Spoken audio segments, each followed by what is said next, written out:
Buenas noches, soy el doctor Julio Roldán López, médico internista, egresado de nuestra alma mater Villarreal, así que es un gusto enseñar nuevamente con ustedes. Vamos a tocar ahora un tema referente a semiología del sistema linfático. Lo importante en esta parte, ya que creo que han hecho semiología de cabeza y cuello, que se correlaciona bastante con esto, ¿no?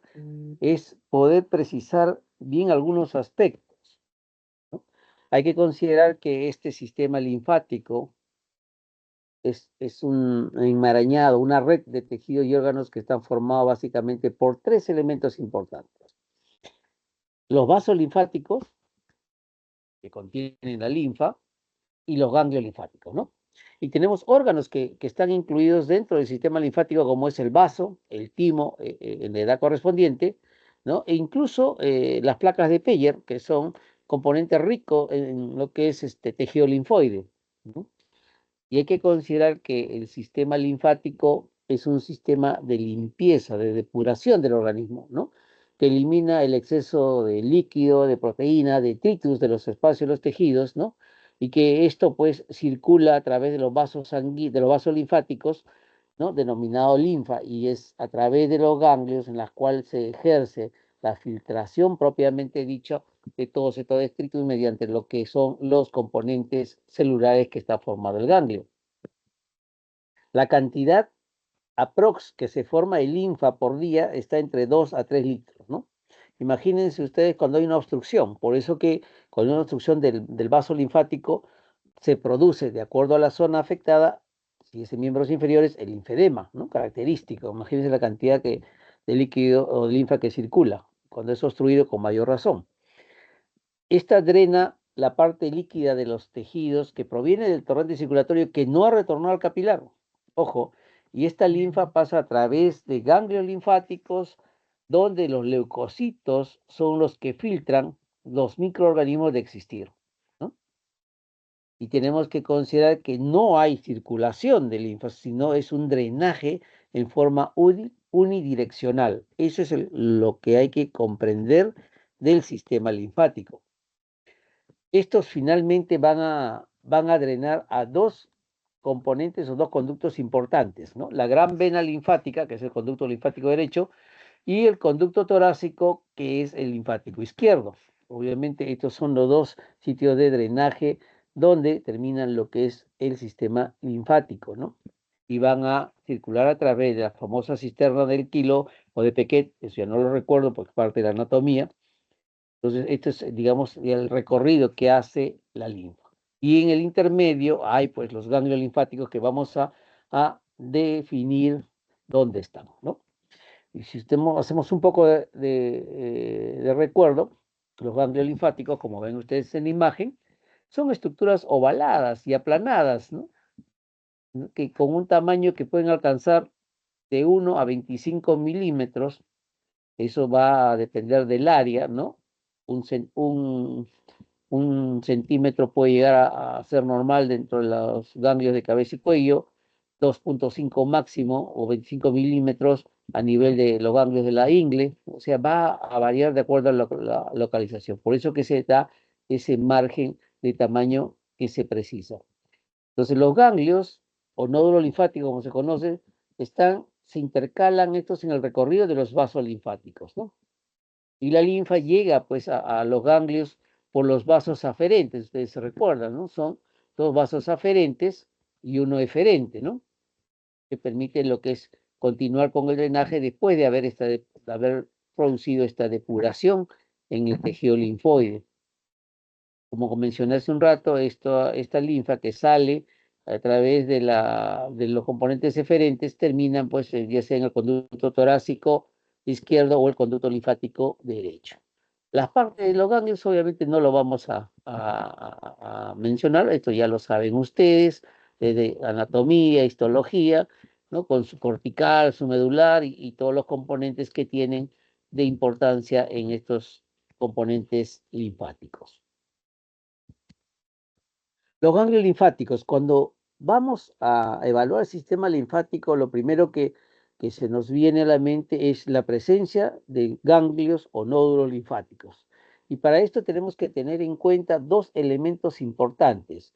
Los ganglios superficiales, que son los que tienen o lo que debemos evaluar, no omitir, son los de acceso fácil al examen clínico. Y los ganglios profundos, que es importante considerarlos porque pueden estar en relación a una patología definida. ¿Sí? Los ganglios superficiales, como dice acá, se encuentran en el tejido celular subcutáneo, en contacto prácticamente con la piel y asequibles a la exploración. ¿Dónde tenemos ganglios linfáticos superficiales? A nivel de la cabeza y cuello, en región epitroclear, axilares e inguinales. Y también se describe a nivel popliteo, ojo, que también hay ganglios en esa zona, ¿no? Entonces, estas son las zonas que no debemos olvidar de explorar en los pacientes.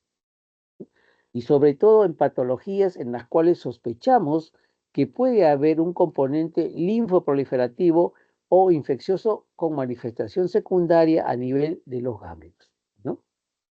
Entonces, los ganglios superficiales, tenemos que recordar, a nivel de cuello, cabeza y cuello, epitrocleares, axilares, inguinales y poplíteos. Bien, el otro gran componente de ganglios son los llamados ganglios profundos. Estos están ubicados pues en las cavidades viscerales a nivel de tórax, abdomen, y obviamente no son evaluables en el examen físico. Ahí tenemos los que se encuentran en el hilio pulmonar, en el mediastino, intraabdominales, retroperitoneales, pelvianas, ¿no? Y estas manifestaciones de componente ganglionar muchas veces que son hallazgos a los exámenes imagenológicos, ya sea mediante ecografía o tomografías, nos van a inclinar la balanza diagnóstica hacia una patología, dependiendo de la ubicación y el cuadro clínico del paciente, ya sea neoproliferativa o linfoproliferativa o infecciosa, de ser el caso en consideración a los síntomas y signos que presenta el paciente. Bien, entonces, mente fresca, ganglios linfáticos superficiales, no debemos olvidar ni omitir evaluar. No debemos dejar de evaluar ninguno de estas cadenas ganglionares superficiales que están presentes y asequibles al examen clínico. Los ganglios de la cabeza y cuello, acá tenemos, le pongo dos, en la figura humana y en la gráfica, los ganglios que debemos no olvidar, los ganglios preauriculares que están delante de la oreja, los ganglios posteriores o retroauriculares que están a nivel de la apófisis mastoides, acá, los ganglios occipitales, que están en la base del cráneo, en la cara posterior. Tenemos ahí los ganglios amigdalinos que están en el ángulo de la mandíbula, ¿no? En el ángulo de la mandíbula, que es importante, que esto obviamente se va a reflejar cuando hay compromisos infecciosos, inflamatorios a nivel justamente de la amígdala. Los ganglios submandibulares que están entre el ángulo de la mandíbula y el mentón, en todo ese largo están los submandibulares, ¿no? Estos de acá, o submaxilares. Los submentonianos, que están en la línea media, ¿no? Unos centímetros detrás del mentón, acá lo podemos palpar, acá lo vemos también en esta figura humana, ¿no? Los ganglios cervicales superficiales al esternocleidomastoideo, es la cadena que la palpamos delante del esternocleidomastoideo, cervicales superficiales o anteriores, ¿no? Después tenemos los cervicales posteriores, ¿no? Estos son los cervicales posteriores, igual hacia acá, vamos a los cervicales posteriores. La cadena superficial, esta es la que no palpamos, la cadena superficial profunda, ¿no? Que está debajo del esternocleidomastoideo, la que no se palpa, ¿no? La cadena cervical profunda, que es esta de acá, que es principalmente que puede presentarse cuando tenemos manifestaciones muy notorias o marcadas de procesos linfáticos como enfermedad primaria.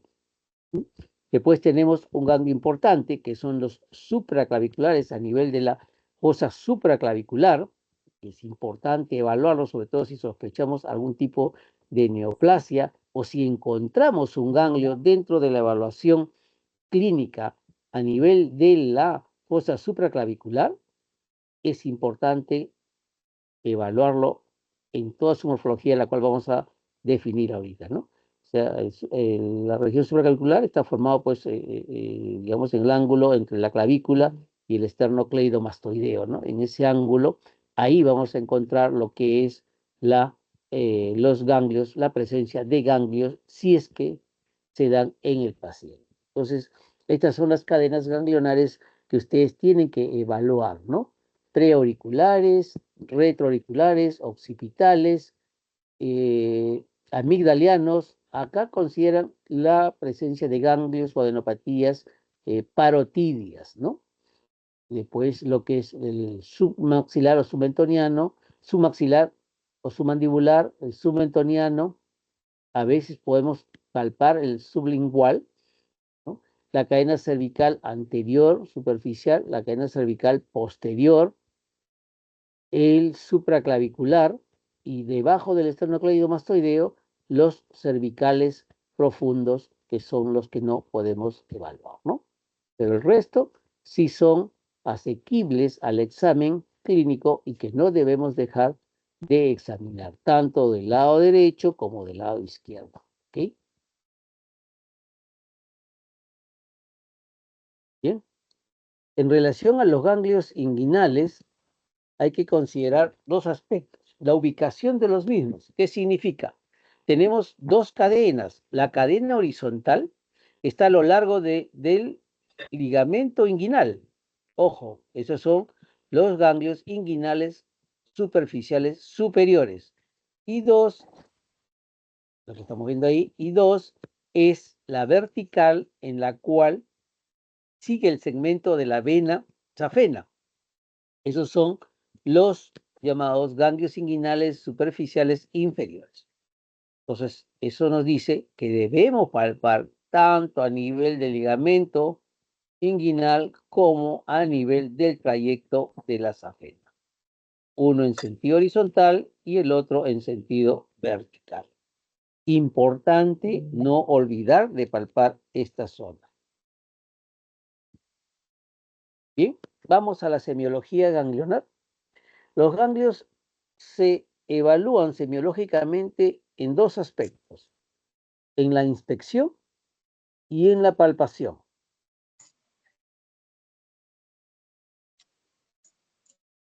¿Sí? Y tenemos que tener una evaluación sistemática, ordenada, región por región, y todos los grupos ganglionares superficiales accesibles. ¿Ok? Esto es lo que tenemos que tener en cuenta cuando vamos a realizar el examen semiológico de los ganglios. En la inspección, ¿qué tenemos que buscar? Como les digo a los alumnos de mi grupo, tenemos que ver la inspección. Inspección es mirar, estar atento a cómo está el paciente, cómo está la fase del paciente, cómo está el cuello del paciente. Si voy a buscar ganglios, tengo que ir al cuello del paciente. ¿Cómo está? ¿Hay simetrías? ¿Hay asimetrías? ¿Se evidencian masas visibles? ¿Se ve cicatrices? ¿Hay signo de flogosis localizada? ¿Hay signo de supuración? ¿Hay masas con alguna coloración especial? ¿Hay trayectos lineales rojos, rojizos, como es cuando se produce la linfangitis? ¿Qué cosa tenemos en ese cuello del paciente? Obviamente hay un ganglio linfático que podemos palpar normal, que son ganglios pequeños, pero cuando esté inflamado se palpa, aumentado de volumen. Ahora vamos a la siguiente parte, pero podemos notar que evidenciando que haya una masa con signos flogóticos, la cual nos orientaría que ahí hay un proceso inflamatorio ganglionar, de ser el caso, u otra masa con componente inflamatorio. Entonces es importante la visualización de la zona que vamos a evaluar, tanto derecha e izquierda, siempre comparativo. ver si ambos lados tienen la misma simetría o es un lado el que predomina la presencia de masas visibles. En la parte de palpación tenemos que tener bastante cuidado y aprender a palpar, ¿no? Y eso básicamente, la palpación se hace con mucho cuidado, de forma muy delicada, a través de nuestras manos, que son los que nos va a informar lo que estamos palpando. Para eso, el pulpejo, ya sea de uno, si es evidente, o más dedos para hacer la palpación, el índice, medio, anular, ¿no? Para poder definir si es una masa o no es una masa, y palparlo haciendo movimientos circulares para determinar las características de lo que estoy palpando. Condición importante, si estoy examinando ganglios de cuello, cabeza y cuello, tiene el paciente estar sentado, ¿ok? Va a variar si yo voy a explorar ganglios a nivel inguinal, o ganglios a nivel axilar, o ganglios a nivel epitroclear. Eso lo vamos a ir viendo en figuras. Entonces, ¿qué busco en la palpación? La forma, el tamaño, es decir, de qué forma es elíptica, como normalmente es un ganglio, es de repente circular, redonda, y de qué tamaño es. Generalmente los ganglios buenos son pequeños, ¿no? De 0,5 a 10 milímetros o 1 centímetro, de tipo elipsoidal. Son indoloros, son blandos y son móviles. Si cualquiera de estas características se altera, ya estamos hablando de ganglios patológicos. Por eso que es importante que ustedes entrenen su mano, su pulpejo de dedos en sentir la presencia de ganglios y determinar con los movimientos circulares las características de forma, tamaño, sensibilidad, consistencia y la movilidad de estos ganglios. ¿Okay? Eso es un aspecto importante dentro de la evaluación de lo que es palpación de ganglios linfáticos. ¿Sí? Y en relación a lo que hemos hablado, tenemos que correlacionar. Hemos dicho que normalmente el número es indiferente, es variable. La forma normal es elipsoidal, pero si ya tengo un componente esférico o redondo, estamos hablando de un ganglio patológico. Ojo, si el tamaño es mayor de 1 centímetro a nivel de cuello, o si es mayor de 2 centímetros a nivel de ingle, ya estamos hablando de un componente ya patológico.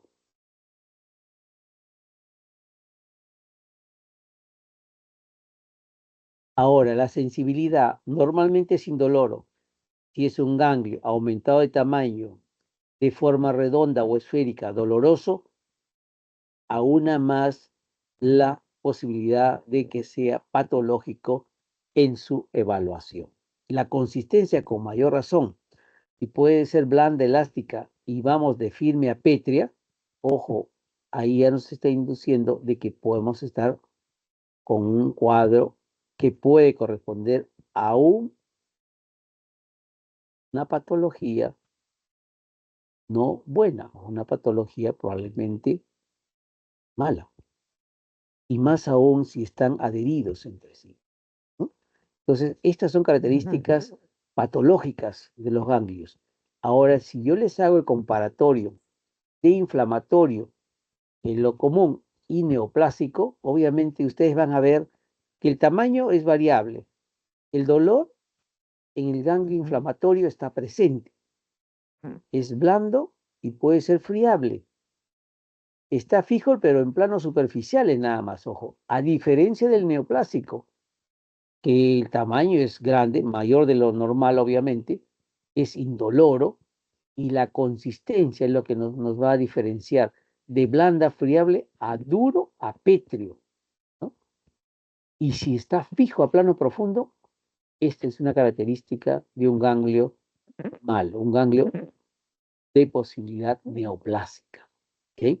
Y acá todavía falta un poquito quizás aumentarle, que no figura en el libro de semiología, pero es la superficie. La superficie regular puede tratarse de un aumento de tamaño, superficie regular, doloroso, blando, fijo en plano superficial, puede ser inflamatorio.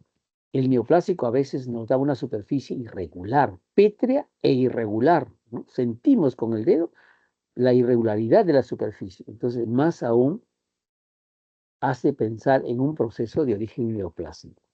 Este cuadro es importante e importante cómo ustedes lo examinan, cómo ustedes palpan para llegar a esta conclusión. Este es un ganglio inflamatorio, este es un ganglio neoplásico.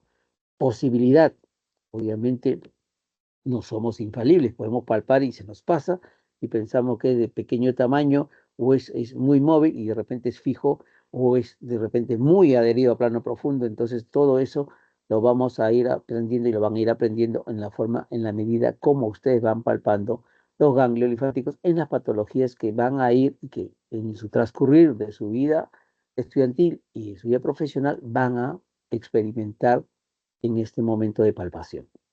¿Bien? Ahora, otro aspecto relevante dentro de lo que es palpación de ganglios linfáticos superficiales de cabeza y cuello es la presencia, como les dije a ustedes, de las adenopatías en la fosa supraclavicular. ¿Ok? Este es un ejemplo, está magnificada esta imagen, el famoso ganglio centinela, ¿no? O el ganglio supraclavicular izquierdo, o ganglio centinela, signo de Tozier, como lo llaman algunos, o el famoso nódulo de Virchow, ¿no? Cuando encontremos eso en el lado izquierdo, estamos con la casi certeza de que hay un componente neoplásico de tipo adenocarcinoma a nivel intraabdominal, ¿no? Puede haber de primario de ovario también, pero lo más frecuente es intraabdominal, ¿no? Entonces estaríamos hablando de un ganglio de origen metastásico, ¿no? Por eso que todo ganglio que aparece en la fosa supraclavicular izquierda, hasta demostrar lo contrario, tiene un origen neoplásico. Y de acuerdo al tamaño, grande, consistencia, forma, sensibilidad, motilidad, ese ganglio tiene que ser biopsiado para definir el diagnóstico anatomopatológico. ¿Sí? En algunos casos nos dicen el ganglio centinela es indicativo de cáncer mamario. Sí, es indicativo. Desde que tenemos un ganglio en fosa supraclavicular o centinela, derecho o izquierdo, tenemos que buscar una patología intraabdominal, intratorácica. Y es esto, si es izquierdo, ya está relacionado por data estadística que hay un componente intraabdominal neoplásico primario que ha motivado esto. Puede haber, si no hay nada y hay una tumoración en mama, puede tratarse de lo que es el ganglio centinela de un cáncer mamario. Pero esto en supraclavicular no es bueno. Entonces, tenemos que definir adenomegalia, y es igual a la linfadenopatía, igual a la linfadenopatía. Sí, son sinónimos.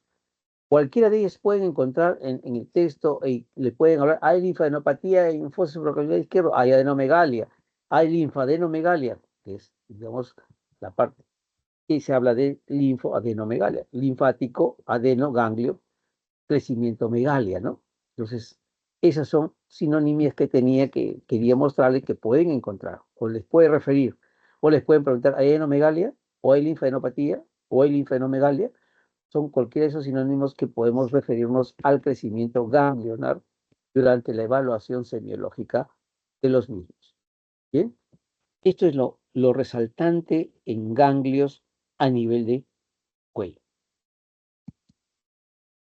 Obviamente, ¿cómo examinamos? Ahí están todos los puntos, ¿no? Preauricular, acá da la impresión que está haciendo evaluación cervical posterior, aquí está palpando los ganglios supraclaviculares, acá esquemáticamente se ve todas las zonas a palpar, ¿no? Submentoniano, submandibular, preauricular, cervical posterior, acá están en la fosa supraclavicular. Acá, miren, esta posición, ¿qué nos puede indicar?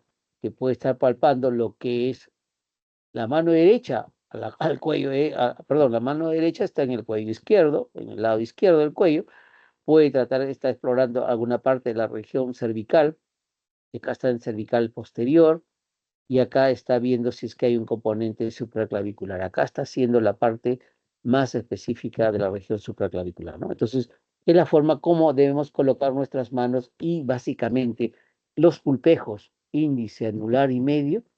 Si encuentro, tengo que hacer movimientos de circulares y de va y ven para tratar de tocar al ganglio, de mentalmente transportarme, y mis dedos son mis ojos para ver de qué tamaño es, cómo es, sentirlo para poder definir las características del ganglio. ¿Bien? Cuando tengo que explorar los ganglios axilares, tengo que tener posición que debo hacer. El paciente en posición sentada, sujetamos el antebrazo del paciente, introducimos la mano que va a explorar la región axilar, así como la ven acá en esta figura esquemática, y hacemos movimientos circulares con la punta de los dedos tratando de ver si es que hay presencia de adenopatías en la región axilar. ¿Ok? Y es importante, ¿por qué? Porque si tenemos patología mamaria, vamos a tener ganglios probablemente satélites de esa neoplasia, si se trata así. Entonces, importante la posición, como tenemos al paciente antebrazo sujetado, introducimos la mano exploradora. Otra forma es el antebrazo, el brazo y antebrazo en una flexión, con la mano, una mano en apoyo que nos va a servir sostener el antebrazo que vamos a examinar, que vamos a levantar, y la mano que va a explorar, ¿no? Entonces, esta es la forma como se debe explorar los ganglios axilares. Bien. Los ganglios epitrocleares, obviamente, se realiza en esta zona, en la depresión que existe por encima del cóndilo, el cóndilo medio del húmero, ¿no? Acá. Acá cuando hay ganglio, es patológico. Inflamatorio, si es que hay un componente cercano o vecino, componente neoplásico dependiendo de las características, ¿no? Entonces, el brazo es sujetado, la otra mano del explorador está sujetando el brazo, el antebrazo lo está levantando, lo está poniendo en ángulo de 90 para que se visualice el cóndilo medial y poder en esta depresión palpar con la mano derecha, si somos diestros, la presencia o no de ganglios, ¿no? Así, en esta posición en ángulo, o si no, en esta posición, pero siempre tratando con otra mano de sostener el antebrazo para poder examinar a nivel de la depresión por encima del cóndilo medio del húmero, ¿no? Entonces ya tenemos la posición de la evaluación de ganglios en cuello, en la región axilar, en la región epitroclear. Ahora vamos a la siguiente región, que es a nivel de lo que la ingle, ¿no?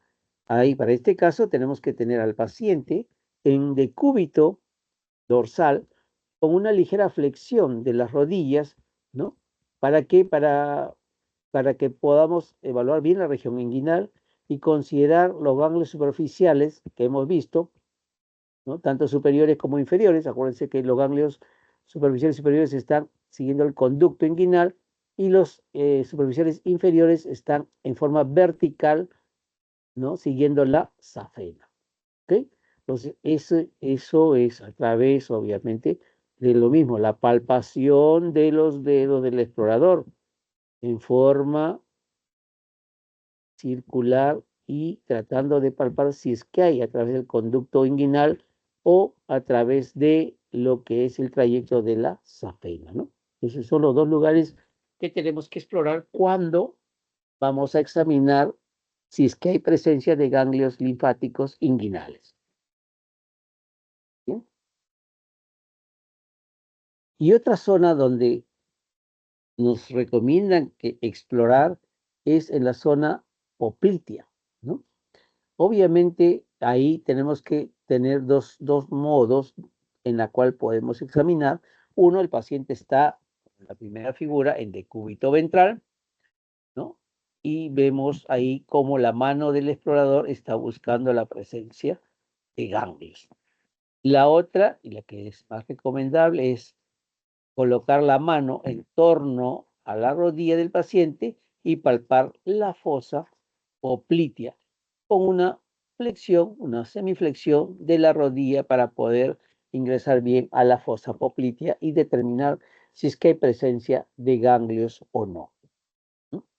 Luego eso terminamos toda la zona de exploración de ganglios superficiales que no debemos dejar de evaluar, ¿sí?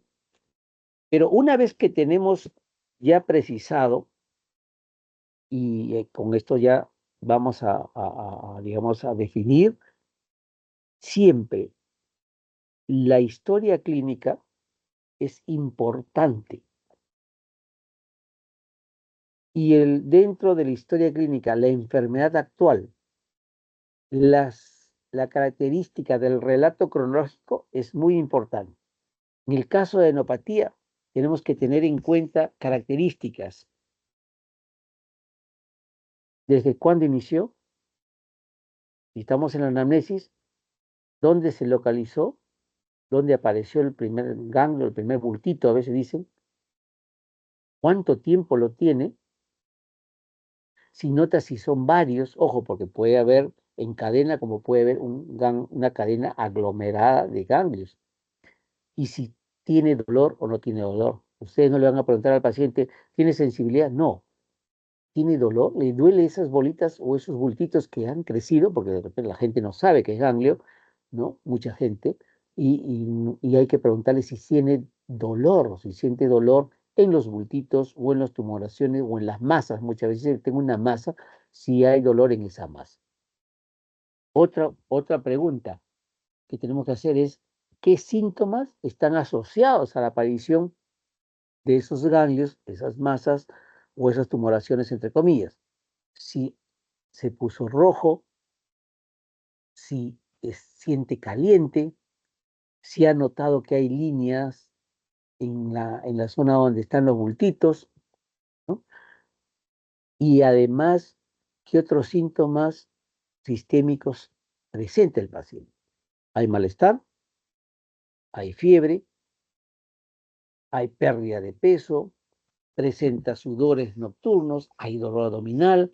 ¿Hay prurito? Y es una característica que a veces, y eso por experiencia, lo hemos visto, pacientes que presentan prurito, prurito, prurito, y una que otra adenopatía, y lo tratan como alergia, le dan tratamiento, no mejora, sigue con prurito, prurito, hasta que alguien le hace, ¿no?, una ecografía abdominal y le encuentran ganglios retroperitoneales. Diagnóstico, proceso linfoproliferativo.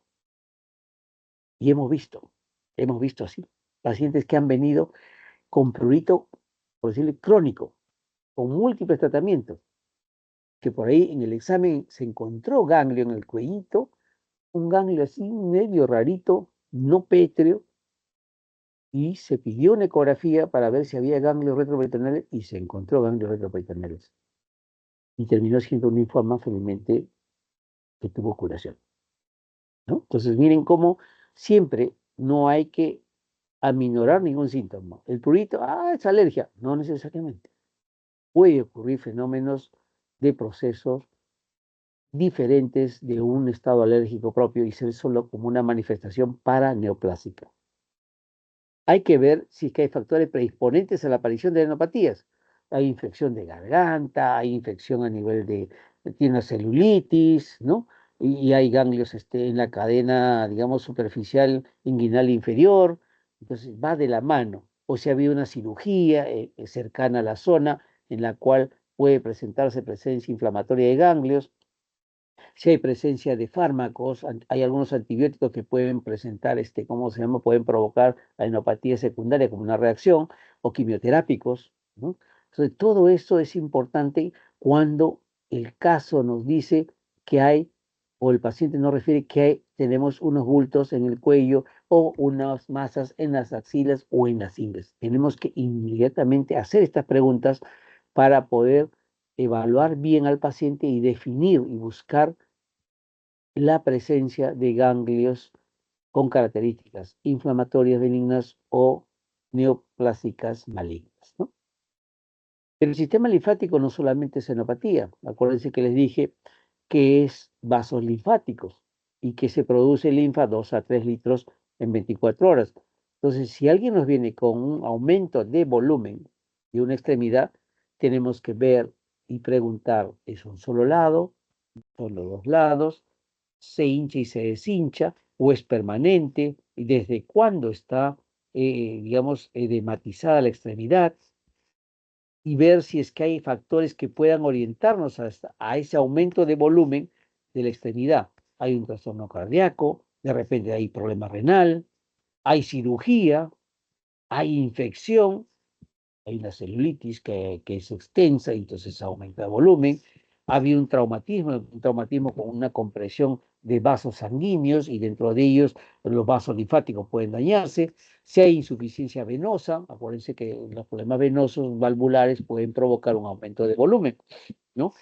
¿Y qué síntomas están asociados a todo esto? Hay calor, enrojecimiento, cambio de color o está ulcerado. De repente, si hay una insuficiencia venosa y un aumento de volumen por una insuficiencia valvular venosa y está con una ulceración crónica. O sea, estas características nos permiten ya orientar hacia una posibilidad diagnóstica. Como les he dicho al grupo, haciendo bien la enfermedad actual, teniendo un buen relato cronológico, podemos llegar ya a una presunción diagnóstica inicial. Y eso me va a permitir que cuando yo vaya a la parte del examen clínico, me oriente a evaluar y a buscar mucho más preciso de acuerdo a mi posibilidad diagnóstica. Eso no significa que deje de evaluar todo. Evalúo todo, pero me centro un poco más en la posibilidad diagnóstica del paciente. Bien. Dentro del contexto de la anamnesis hay que considerar algunos aspectos. Uno, el momento o el estado clínico del paciente.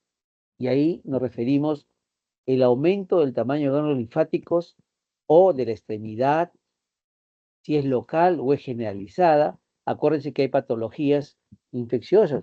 Si estamos hablando de patología ganglionar, por ejemplo, podemos hablar del síndrome mononucleósico, que puede provocar linfadenopatía generalizada. Ustedes recuerden la patología que han hecho infecto o van a hacer infecto, patología viral, la rubiola, da ganglios retroauriculares, los componentes de a veces de linfanomegalia asociados a otras manifestaciones, va a orientarnos a patologías definidas, ¿no? La edad de aparición en niños, obviamente más frecuente, son los procesos infecciosos, ¿no? Las bacterias, los virus inflaman, aparecen ganglios que le hacen el examen, digamos, de algunos virus, pero no de todos, y eso desaparece conforme vaya pasando el proceso viral. Y hay que considerar, como dice acá, en adultos jóvenes, menos de 30 años, el 80% de la etiología es benigna. Y los mayores de 50 años, la mitad es benigno y la otra mitad tiene una posibilidad alta de que sea neoplásica, no sea benigna. La duración, si son ganglios de menos de 15 días, estamos hablando de una fase aguda. Si son más de 15 días, estamos hablando de ganglios ya en etapa subaguda o crónica, ¿no? Y esto es importante precisar, el tiempo, cuándo empezó a salir los ganglios, cuándo se empezó a dar cuenta de los ganglios. ¿Ok? Ver antecedentes personales. Es un paciente oncológico, si aparecen ganglios, puede ser un proceso metastásico. Ver los hábitos sexuales, de repente hay promiscuidad.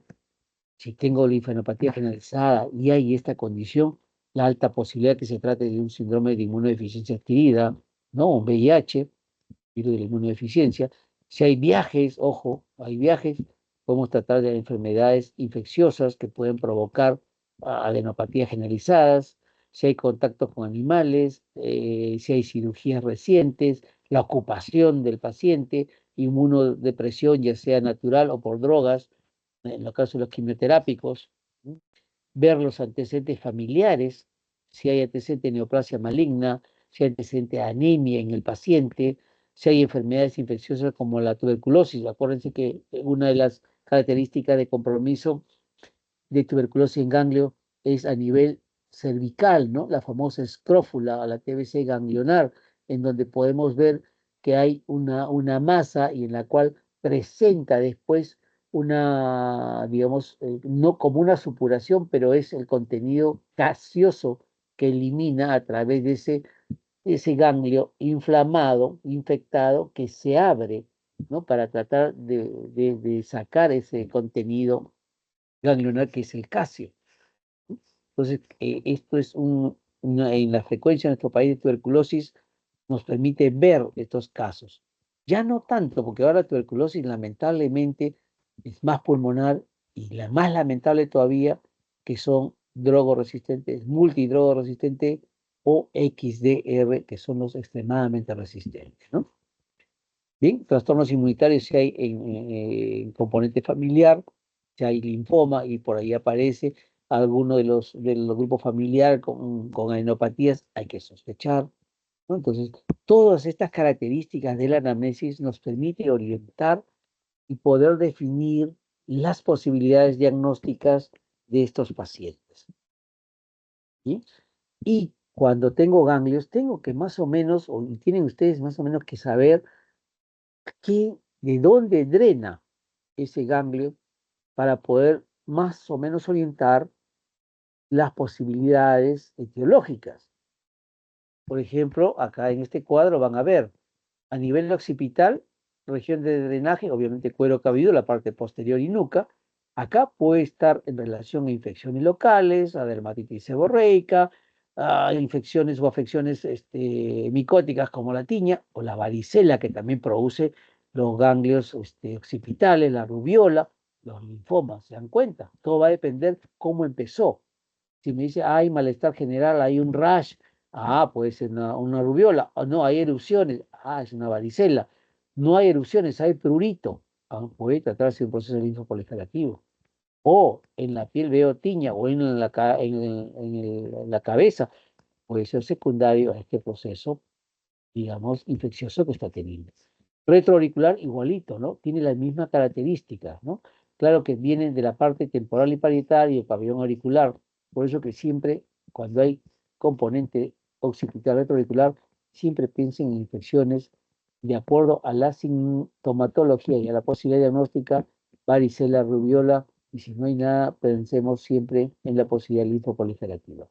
La región preauricular o parotidia tiene el drenaje de cuero cabelludo, la parte anterior y temporal, de los párpados, del pabellón auricular, del conducto auditivo externo, oído medio, glándula. Acá pueden darnos las causas de conjuntivitis, infecciones oculares, celulitis, otitis media, infecciones virales como la rubiola o el parvovirus, ¿no? O enfermedades como componente óculo-glandular, la tularemia, ¿no? Entonces, fíjese cómo es simplemente para orientar de dónde drena, para poder orientar el compromiso y las posibilidades diagnósticas, ¿no?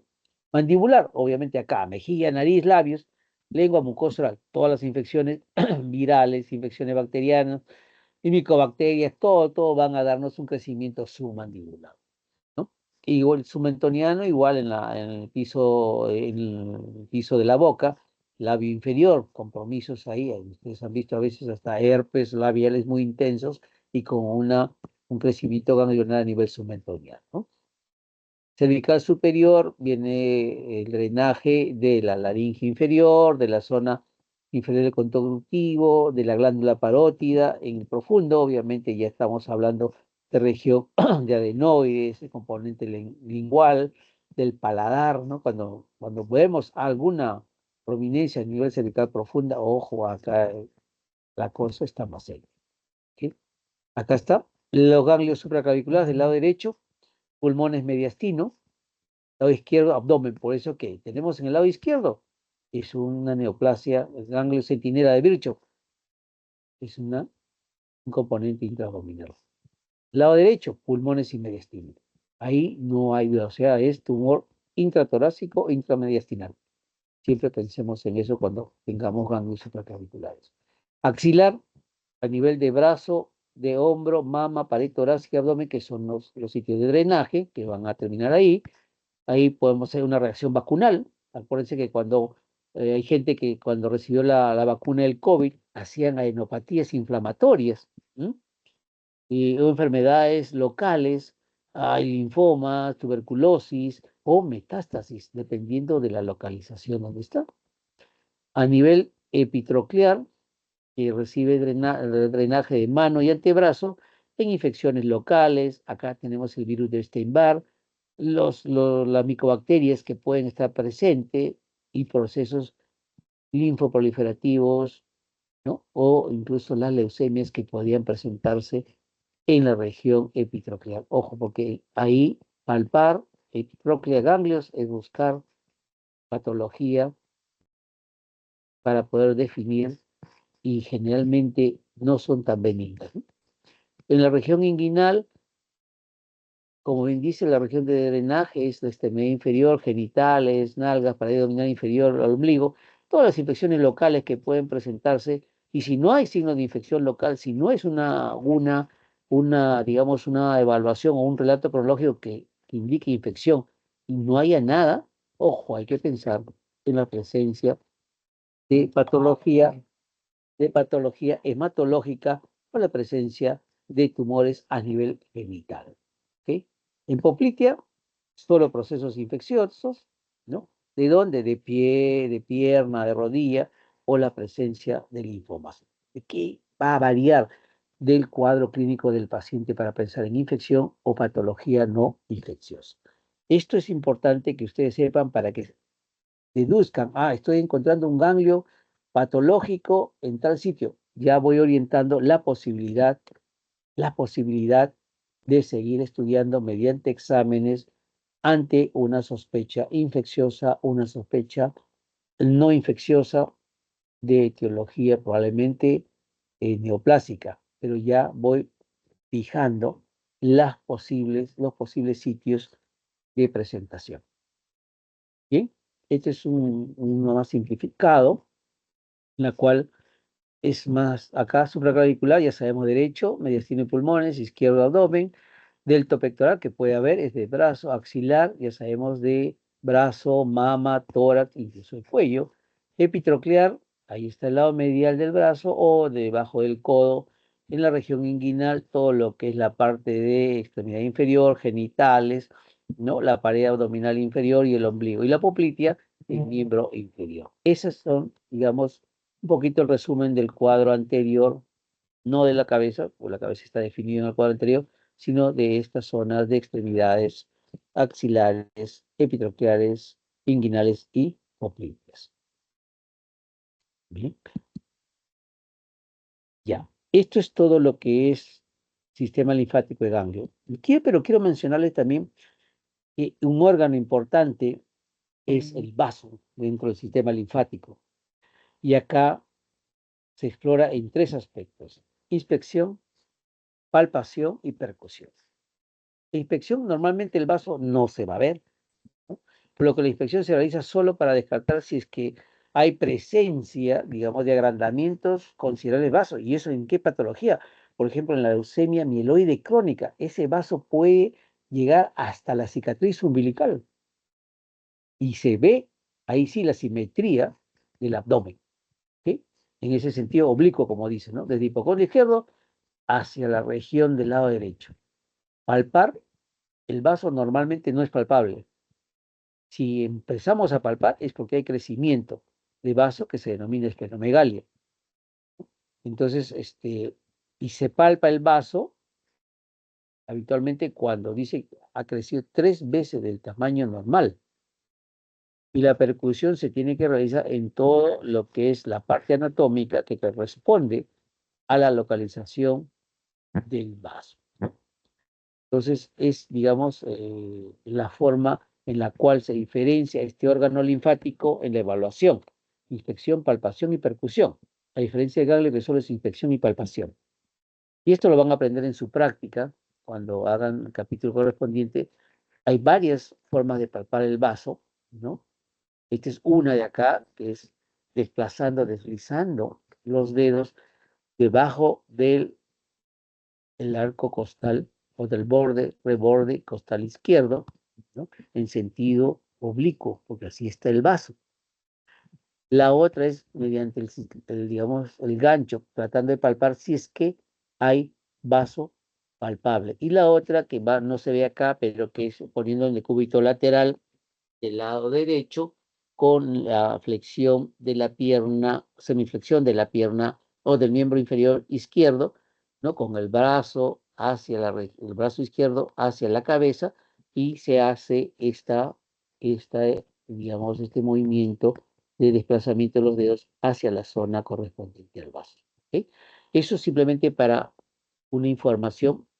Lo que corresponde entre el sistema linfático en semiología es la palpación de los ganglios superficiales asequibles, pero este es un órgano linfático que tienen que saber. Si encuentran ganglios linfáticos crecidos, palpen también de todas maneras si es que hay presencia de vaso palpable o no.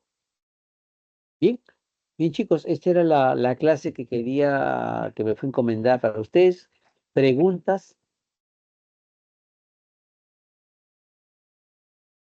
Hola,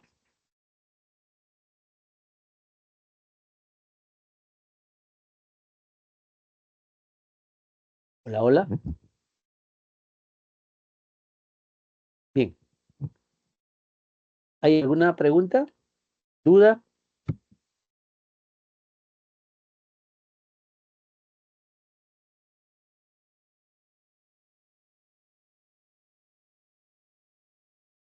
Al parecer no, doctor. Muy bien, perfecto, chicos. Entonces, espero que haya quedado claro. Eh, Revisen esto. Siempre tienen que tener un método sistemático para toda evaluación en forma ordenada, regional, región por región, y siempre empecemos a educar a todos nuestros sentidos.